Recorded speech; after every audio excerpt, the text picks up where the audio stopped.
Here is everything you need to know about Apple's all-new double tap gesture control, which is only available on the Series 9 and the Ultra 2. Here's why, and I'm going to go ahead and go into much more detail on what this double tap gesture can really do, if it's actually worth upgrading to, and how you can install it right now if you have an Apple Watch Series 9 or Ultra 2. That thing is like moving.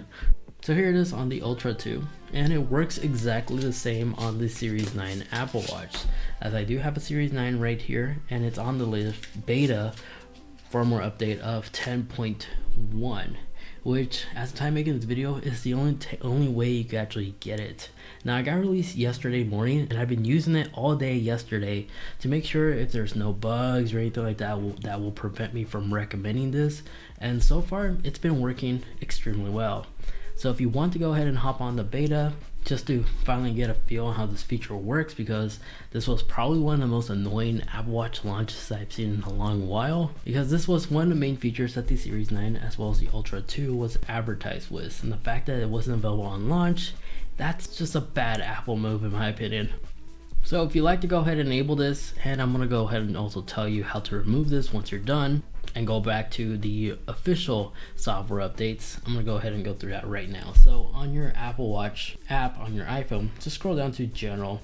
In here, tap on Software Update. And on the top portion over here, wait for it to load. Where it says Automatic Updates, Beta Update section would pop up right here in a little bit. So by selecting here, and you can select either Public Beta if you have access to it, or Developer Beta. Public Beta should be accessible by default. Developer Beta, you need to set up on Apple's website, but it's free to do so. But both of these will give you access to the latest beta update, which is 10.1, which gave us the double tap feature, as you see right here. And once you go ahead and install the beta on your devices, no, you do not need to have your main iPhone on the beta as well to have access to this. You can just keep your iPhone, leave your iPhone alone in terms of firmware update. That doesn't have to be on the beta, just the Apple Watch. To reverse back to it, just go on beta update and turn it off. And now, by having it off, once the official release for the double tap feature is out, which should be out in less than 2 weeks, you'll be able to remove the beta on your Apple Watch and go back to the official firmware update. So with that said, what can this double tap gesture do? Well, I'm gonna go ahead and show you right now. And from using it all day yesterday, it's not really much. I'm oddly disappointed. Here, let me show you. So I'm switching to the Ultra 2, just due to the fact that it has a larger display. Makes it easy to view on camera. And on the Apple Watch main watch face right here, by double tapping, this will give you quick access to your smart stack, as well as your widgets you have right here. And that's basically it. But this does let me understand more why Apple decided to redesign the UI experience by like using Control Center to be accessible by the power button right here, and then Digital Crown by rotating will give you access to your smart stacks. They were preparing for this double tap gesture, which for the smart stack is actually really useful, but you can only do this because there is a setting you can adjust for the double tap. If we go on our Apple Watch and go into its settings and then scroll down and look for gesture controls, and tap double tap, here we could go ahead and enable or disable it, as well as adjust what you want the playback to be. So instead of pause and play, you could actually select skip track. But if you keep scrolling down, you'll see the smart stack section. There's only advanced and select. Select will only select the first widget you pin on your smart stack. So as an example, if we go ahead and activate our smart stack and double tap again, it's going to launch us to the app that we just used. But this is a first party app, and as you see right here, the little icons moving back and forth because it can't do anything. That just shows you not a lot of apps actually support this. Because yesterday when I was using the workout app, if I start a workout, traditional strength training, and I do the double tap gesture, it doesn't bypass the timer, nor am I able to pause or skip or select different segments, which I can imagine could be annoying if it falsely activates. I could kind of understand that. But what you can do is, if you have music playing, I'm gonna go ahead and launch some music right now. Alright, if we do the double tap gesture, we could pause and play. That's practically it.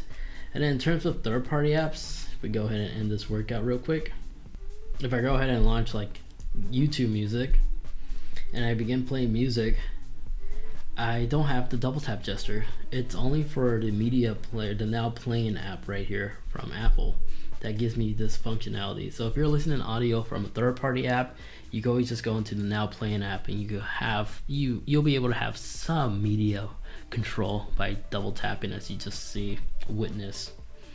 Now Apple did advertise this to be useful whenever you set like a timer. So if we select like a minute stopwatch, we do have the capability to pause and play right here, as you see, and I'll be back in 50 seconds to show you what it can do once your alarm goes off. Okay, so the timer has gone off, and by double tapping, this will by default allow me to dismiss the alarm, so that works. And then if I go ahead and simply call myself, I can do the double tap to answer the call or hang up. So that works, and it caused my Apple Watch to crash. So did we mention we're on the beta? Aside from random crashes like this, again, yesterday this was working flawlessly. I didn't really experience any bugs. So I'm gonna wait for this thing to reboot. Oh, never mind, it didn't crash. It just had this to pop up. Allow all access for the health access. Okay, it was just loading up an app, it didn't totally crash. But what I'm trying to show you here is it's not really much of a like deal breaker to upgrade, in case you're wondering. As again, I can't do anything with the activities. I can't do anything with the weather app. I can only control my media, answer phone calls, as well as my timer, it seems. And the only thing you could customize, as you witnessed, was media control to just pause and play and skip track. That's about it. And the smart stack, because the control center, if I launch it, I can't do anything here either. It would have been cool if I could enable or disable airplane mode or something like that, or create custom shortcuts. So now that I've seen double tap in real world environment, it's not for everybody. Unless you work at a place that requires you to constantly pick up your phone, but you always have something like occupying one hand, then yeah, I can see the double tap gesture being super nifty and helpful. Or even like a chef. If you are a chef and you're always saying timers, like stirring a pot while like canceling your timers to be super useful, but that's the only realistic events I could see that this double tap gesture being really helpful. So no, it's not really much of a selling point, honestly. In addition to that, I notice a lot of people are saying just activate assistive touch if you need this capability. Yes, assistive touch does work, but it's nowhere near as accurate compared to the new neural processor that's found on the Apple Watch Ultra 2 as well as the Series 9. I do think it's more consistent on these two Apple Watches, and plus the assistive touch is kind of annoying. If you ever enable it, it's really difficult to really optimize. But where I do see it being extremely useful is I was experimenting with the camera app. If we launch the camera app, wait for it to load, there we go, and we go ahead and do this, it does enable the shutter, which allows you to start a video recording or end the video recording, as well as take a group photo. So if you do this, like hold your hand up and do the gesture, that definitely is useful, but you only have shutter capability. You still have to go to your iPhone to switch between photo as well as video. But there we have it. That is our first look of the future firmware update of what to expect for both the Series 9 as well as the Apple Watch Ultra. If you found this video helpful and useful, you know what to do. Greatly appreciate it if you could actually leave this video a like, as those help me out a lot. And get subscribed, especially if you enjoy a lot of tech videos just like this. If you'd like to watch more, maybe check out my 100+ things that an Apple Watch Ultra can do. Check out this video over here where I go through everything. Thank you so much for watching.